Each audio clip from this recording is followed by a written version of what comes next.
लोगों के लिए कोयटा ब्यूटी का शहर होगा, हालांकि ब्यूटी है, लेकिन मेरे लिए कोयटा जो है ये गाड़ियों का शहर है।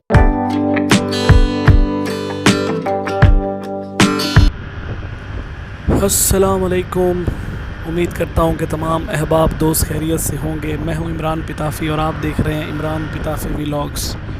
जो दोस्त मेरे बलूचिस्तान सीरीज़ को फॉलो कर रहे हैं उन्हें इस बात का इल्म होगा कि लास्ट एपिसोड में, यानी कि एपिसोड नंबर 6 में, मैं ज़ियारत से कोयटा के लिए निकला था और उसके आधे रास्ते की या 60-70 किलोमीटर का मैंने एक पैच कवर किया था, जिसका मैंने एक एपिसोड बनाया था। मगर मैं चाह रहा था कि लोग इस सफ़र को, इस रास्ते को अच्छी तरह देख लें, तफसील से देख लें, तो इसलिए मैंने जो है इसको 2 हिस्सों में तकसीम किया था। और अब मैं पेश खिदमत हूँ अपने दूसरे एपिसोड के साथ, या ज़ियारत टू कोयटा सेकंड पार्ट के साथ। तो गाइस, सूरत हाल ये है कि अल्हम्दुलिल्लाह सफ़र अच्छा जा रहा है। रोड इंतहाई शानदार बड़ा रोड है, ट्रैफिक की रवानी है, लोग हैं और ज़बरदस्त माहौल है। ये जो है ज़ोब कोयटा रोड है, ये मेन रोड है, बड़ा रोड है। पब्लिक ट्रांसपोर्ट गाड़ियाँ जो हैं इसी रोड से आती जाती हैं, तो अच्छी ट्रैफिक वाला रोड है। उसके साथ साथ ये सिंगल रोड है, मगर साथ आप देख भी सकते हैं कि काम हो रहा है, तो मुस्तकबिल करीब में ये रोड 1 वे होगा, तो मेरे हिसाब से काफ़ी कंफर्टेबल रोड है।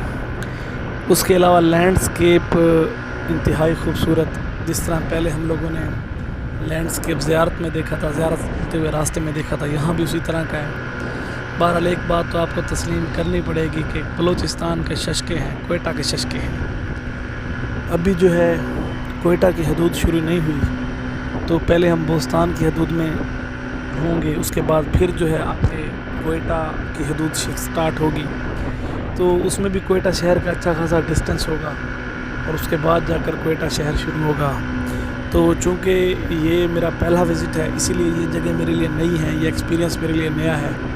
मगर जब भी आप मेन रोड पर सफ़र करते हैं वो आपके लिए आसान होता है, आप अच्छा महसूस करते हैं। जैसा कि आप दोस्त जानते हैं कि मैं 70 सीसी बाइक पर ट्रैवल कर रहा हूँ। छोटा इंजन होता है, मगर शोर से आपको अंदाज़ा हो रहा होगा कि मैंने कितना खींच के रखा हुआ है बाइक को।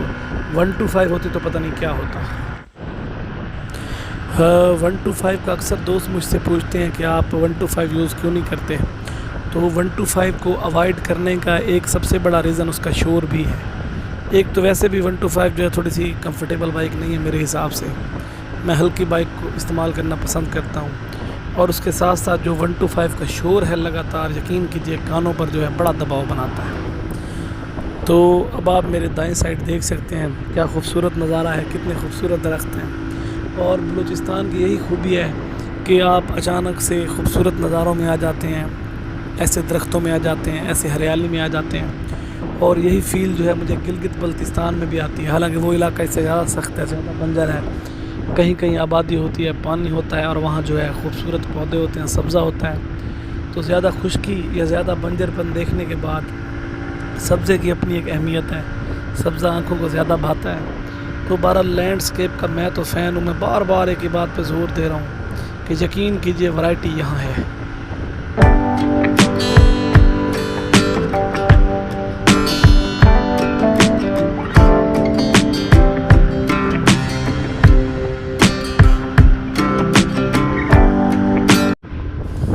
अब ये जो है प्रॉपर आबादी शुरू हो गई है, जैसा कि आप देख सकते हैं मेरे इर्द गिर्द दुकानें, पेट्रोल पंप्स। और पेट्रोल पंप्स का ज़्यादा रुझान छोटे पेट्रोल पंप का है, क्योंकि यहाँ जो है पूरे बलूचिस्तान में और बिलखसूस कोयटा के एरिया में ईरानी जो है पेट्रोल का बहुत ज़्यादा काम है। तो ईरानी पेट्रोल का काम अमूमन जो है वो छोटे फिलिंग स्टेशन करते हैं, ऐसे फिलिंग स्टेशन जो कि प्रॉपर पेट्रोल पंप नहीं होते अमूमन। जहाँ बड़े पेट्रोल पंप हैं वहाँ जो है हमने पूरे रेट की तख्तियाँ भी देखी हैं, रेट्स को जो शो करने वाले बोर्ड हैं वो भी देखें। अब ये नहीं पता कि सिर्फ वो बोर्ड दिखा रहे हैं या वहाँ पेट्रोल जो है पूरे नर्ख पे मिल रहा है। लेकिन अगर पूरी कीमत पे पेट्रोल मिल रहा है और उसके इर्द गिर्द जो है ईरानी डीज़ल पेट्रोल वाले हैं, तो मुझे समझना बड़ा मुश्किल है कि वो लोग किस तरह सर्वाइव कर रहे होंगे। क्योंकि पूरे बलूचिस्तान और अब तक इतलात ये भी है कि पंजाब में भी काफ़ी हिस्सों तक जो है ईरानी डीज़ल पेट्रोल का काम जो है वो अपने अरूज पर है। और यहाँ बोस्तान की हदूद का इख्तिताम हो रहा है और कोयटा की हदूद का बाकायदा आगाज़ हो रहा है। ये जो बोर्ड लगा हुआ है ये इस बात का ऐलान कर रहा है कि आप जो है कोयटा की सरज़मीन पर दाखिल होने वाले हैं और यहाँ बोस्तान का जो है इख्तिताम है। अल्हम्दुलिल्लाह सुम अल्हम्दुलिल्लाह। और फाइनली मैं कोयटा की हदूद में दाखिल होने जा रहा हूँ। पीछे आप बोर्ड देख रहे होंगे, यहाँ बोस्तान का इख्तिताम है और कोयटा की हदूद शुरू है। तो अल्लाह के फजल करम से अल्हम्दुलिल्लाह बहुत ज़बरदस्त सफ़र रहा और आखिरकार मंजिल मकसूद कोयटा पहुँच गया। तो इंशाल्लाह अब आगे चलते हैं। अब जो है प्रॉपर आबादी और प्रॉपर बाज़ार शुरू हो गया है। प्रॉपर तौर पे कोयटा जो है वो भी हम नहीं पहुँचे, वो तकरीबन 20-25 तकरीबन किलोमीटर दूर है। मगर इसको आप कह सकते हैं कि ये जो है ना कुछ लाख की आबादी कह सकते हैं। अब लोकली इन स्टॉप्स का क्या नाम है अब तो मुझे एग्जैक्टली पता नहीं है, मगर ये इलाका जो है ये कुछ लाख के इलाकों में शुमार होता है। तो ये N50 है तकरीबन, जो कि जोब से आती है कुछ लाख, और उसके बाद फिर जो है यही रोड कोयटा की तरफ जाएगा। आगे हम जाकर एक और रोड के साथ मिलेंगे, वहाँ से हम लोग लेफ़्ट टर्न करेंगे, वो कुछ लाख का इलाका ही होगा। उससे आगे तकरीबन 15 शायद 18 किलोमीटर बाद जो है कोयटा सिटी प्रॉपर तौर पे शुरू होगा। अब हम उस रोड पर आ गए हैं। तो बेसिकली ये इलाका जो है कुछ लाख का इलाका है। यहाँ कुछ लाख का रेलवे स्टेशन भी है। ज़्यादा आबादी जो है वो इस रोड के दाएं जानिब है, बड़ी आबादी है नीचे की जानिब, और इसके बाएं तरफ पहाड़ भी हैं। यही रोड तकरीबन सीधा हम लेकर जाएंगे 15-18 किलोमीटर। कुछ लाख की आबादी तकरीबन ख़त्म हो गई है और ये रोड सीधा कोयटा की जानिब जाता है। अब तकरीबन 10-12 किलोमीटर में और सफ़र करेंगे, उससे पहले हाउसिंग सोसाइटीज़ शुरू हो जाएंगी और उसके साथ साथ जो है कोयटा की आबादी शुरू हो जाएगी। तो एक बात तो बड़ी शानदार थी कि रोड बहुत अच्छा है, यहाँ हम बड़े अच्छे तरीके से अपनी बाइक वगैरह चला सकते हैं। रोड अच्छे हों तो इंसान के सफ़र की जो है आधी टेंशन ख़त्म हो जाती है।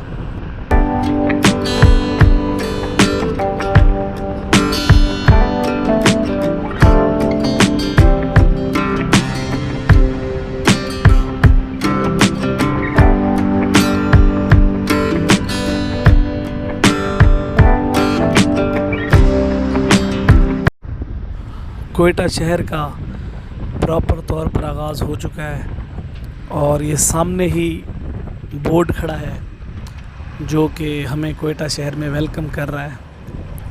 और इस बोर्ड पर अगर आप पढ़ें तो लिखा हुआ है Quetta the land of beauty. इसमें कोई शक नहीं कि कोयटा बहुत खूबसूरत है और कोयटा के लोग भी इंतहाई खूबसूरत हैं।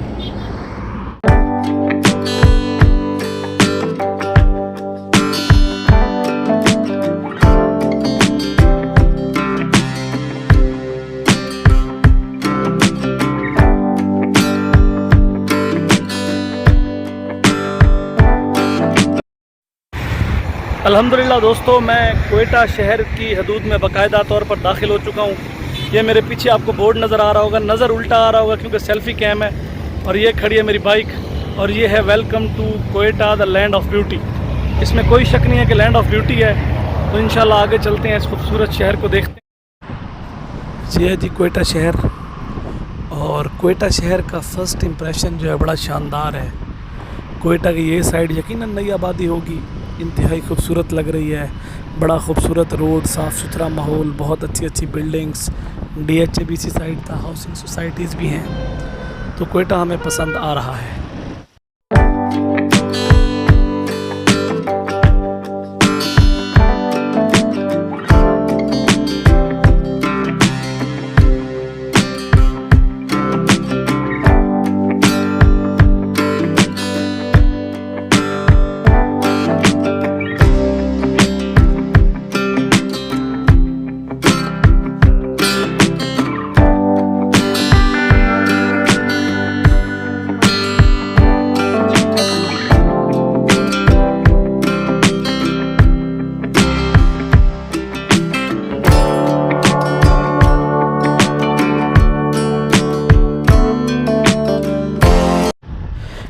मैं कोयटा से होता हुआ अंदरूनी शहर की जानिब जा रहा हूँ क्योंकि मैंने रेलवे स्टेशन के साथ जाना है और वहाँ बड़ा तारीख़ी टूरिस्ट होटल है ब्लूम स्टार, मैंने वहाँ स्टे करना है।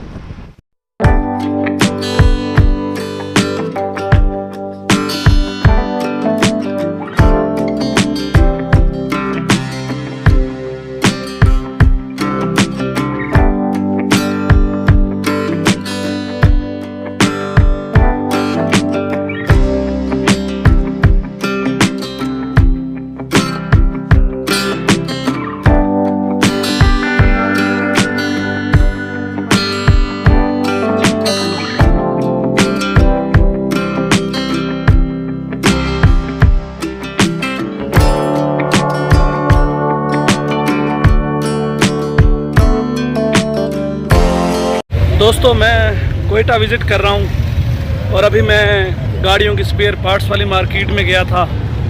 अभी वहीं से पैदल जो है वापस जा रहा हूँ। लोग कहते हैं कि कोयटा जो है खूबसूरती का शहर है। खूबसूरती तो है, इसमें कोई शुबा नहीं, लेकिन मैं कहता हूँ कि कोयटा जो है गाड़ियों का शहर है। क्या कमाल गाड़ियाँ हैं यहाँ लोगों के पास, यकीन करें हम लोग दंग रह जाते हैं। ऐसी गाड़ियाँ ज़िंदगी में ना चलाई ना देखी। जापानी गाड़ियों की बहुत बड़ी मार्केट, स्पेयर पार्ट्स इंतहाई आम। और मैं कहता हूँ जो गाड़ियाँ मतलब रखने वाले हैं, जो कार लवर्स हैं, जो 4x4 लवर्स हैं, उनके लिए जो है कोयटा किसी जन्नत से कम नहीं है। आप देखते देखते थक जाएंगे मगर गाड़ियाँ ख़त्म नहीं होगी, गाड़ियों की वैरायटी ख़त्म नहीं होगी। और लोगों ने क्या खूबसूरती से रखी हुई है, गाड़ियों के शौकीन लोगों का शहर। तो दूसरे लोगों के लिए कोयटा ब्यूटी का शहर होगा, हालांकि ब्यूटी है, लेकिन मेरे लिए कोयटा जो है ये गाड़ियों का शहर है। और वो भी गाड़ियाँ जापानी इंपोर्टेड 4x4 कार, मर्सिडीज़, उसके बाद टोयोटा की बहुत बड़ी मार्केट। यकीन करें कि इंसान दंग रह जाता है, हैरान रह जाता है, क्योंकि मेरा शौक़ है, इस वजह से मुझे इस चीज़ में इंटरेस्ट था। तो मैं पूरी मार्केट घूमा हूँ, बड़े बड़े प्लाजे जहाँ स्पेयर पार्ट्स बाकी चीज़ें मिलती हैं। तो अमेजिंग है, अमेजिंग है। आपको कोयटा का खाना दिखाते हैं। ये यहाँ का तारीख़ी नान है, रोटी है, या पता नहीं क्या बोलते हैं, शानदार चीज़ है। और उसके साथ साथ मैंने जो है कढ़ाई मंगवाई है लाहौरी, क्योंकि मैं तजर्बा पहले दिन नहीं करना चाहता। So finally guys, I am in Quetta and what a day it was. A tough day, a tough journey, full of adventure, full of पागलपन। लेकिन अल्हम्दुलिल्लाह मैं कोयटा पहुंच चुका हूं। ये आसान नहीं था, एक ख्वाब जैसा लगता है, मगर वो कहते हैं ना, आप ख्वाब देखेंगे तो ख्वाब हकीकत बनेंगे, ख्वाब देखेंगे तो मंजिलों को पाएंगे। और मेरा भी ये बचपन से ख्वाब था कि कभी मैं कोयटा बाइक पर जाऊँ। हालांकि मुझे पूरी ज़िंदगी इम्पॉसिबल लगा है, लेकिन अल्लाह साथ हो तो क्या नहीं हो सकता। बहरहाल अल्लाह के फजलो करम से मैं कोयटा भी पहुंच गया। मेरी बाइक ने कोयटा देख लिया, मैंने भी कोयटा देख लिया। होटल ब्लूम स्टार में मैं इस टाइम रुका हुआ हूँ। ये बड़ा तारीखी होटल है। जितने भी टूरिस्ट आते हैं, सियाह आते हैं, बैरून मुल्क से, अंदरून मुल्क से बाइकर आते हैं, वो सारे यहीं स्टे करते हैं। क्योंकि जैसे आप एंटर हों तो इनके रिसेप्शन के बाहर जो एक शीशा लगा हुआ है, उसके ऊपर सोवेनियर्स लगे हुए हैं, स्टिकर्स लगे हुए हैं, यादगारी स्टिकर्स लगे हुए हैं, लोगों के मोनोग्राम्स लगे हुए हैं, टूरिस्ट कंपनियों के, टूरिस्टों के, बाइकर्स के, बैरून मुल्क के सियाह के। तो इस हवाले से बड़ा शानदार होटल है बहुत सिंपल सा, लेकिन बहुत बड़ा है। अंदर लॉन भी है, बाहर ज़बरदस्त किस्म की पार्किंग। तो मैंने भी सोचा क्यों ना, मैं इतना बड़ा टूरिस्ट तो नहीं हूँ, इतना बड़ा आदमी तो नहीं हूँ, अब इस फील्ड में बिल्कुल नया हूँ, लेकिन मैंने सोचा ख्वाब बड़े हैं तो इंशाल्लाह बड़ी जगह पे रुकते हैं, ख्वाब तारीखी हैं तो तारीखी जगह पे रुकते हैं। तो दुआओं में याद रखिएगा। कोयटा का मेरा व्लॉग यहीं तक है। बाकी 2 दिन मैं कोयटा रहूँगा, मगर उसका व्लॉग नहीं बना सकूँगा। 1-2 दिन आराम करूँगा, फिर 1-2 दिन कोयटा को टाइम देंगे, 1-2 दिन अपने आप को टाइम देंगे। तो लेकिन जो जर्नी का व्लॉग था वो यहीं तक था। इंशाल्लाह कोयटा से मुतल्लिक मैं और वीडियोस भी बनाऊंगा, ताकि वो तमाम दोस्त जो कोयटा विज़िट करना चाहते हैं, उनके बहुत सारे सवालात हैं, बहुत सारी बातें हैं, ज़ियारत विज़िट करना चाहते हैं, ये इंटीरियर बलूचिस्तान विज़िट करना चाहते हैं, तो उनके लिए मैं वीडियोस 2-4 और बनाऊँगा। मगर सफ़र की रुदात यहीं तक। 2 दिन रहने के बाद इंशाल्लाह मैं फिर वापसी के लिए रवाना हूँगा। वापसी में बाइक पर नहीं जा रहा, क्योंकि आगे मुहर्रम आ रहा है। तो मुहर्रम के दिनों में आपको पता है रोड्स वगैरह बंद होते हैं, तो बाइक को मैं ट्रेन पे वो करूँगा और ख़ुद भी कोशिश करूँगा कि ट्रेन पे जाऊँ। दुआ में याद रखिएगा। अगली वीडियो का इंतज़ार कीजिएगा। और जिन हजरात ने अब तक सब्सक्राइब नहीं किया, यार आप देख लो, अब एक बाइकर इससे ज़्यादा क्या कर सकता है कि उसने अंदरून बलूचिस्तान का अभी सफ़र कर लिया। आप सर्च कर लें पूरी यूट्यूब, आपको बहुत कम वीडियोज़ मिलेगी। बाइकर्स की तो ना होने के बराबर इस रूट की वीडियो मिलेंगी, लेकिन हमने कर दिखाया आपकी दुआओं से, अल्लाह के करम से। तो चैनल को सब्सक्राइब करना तो बनता है। शुक्रिया।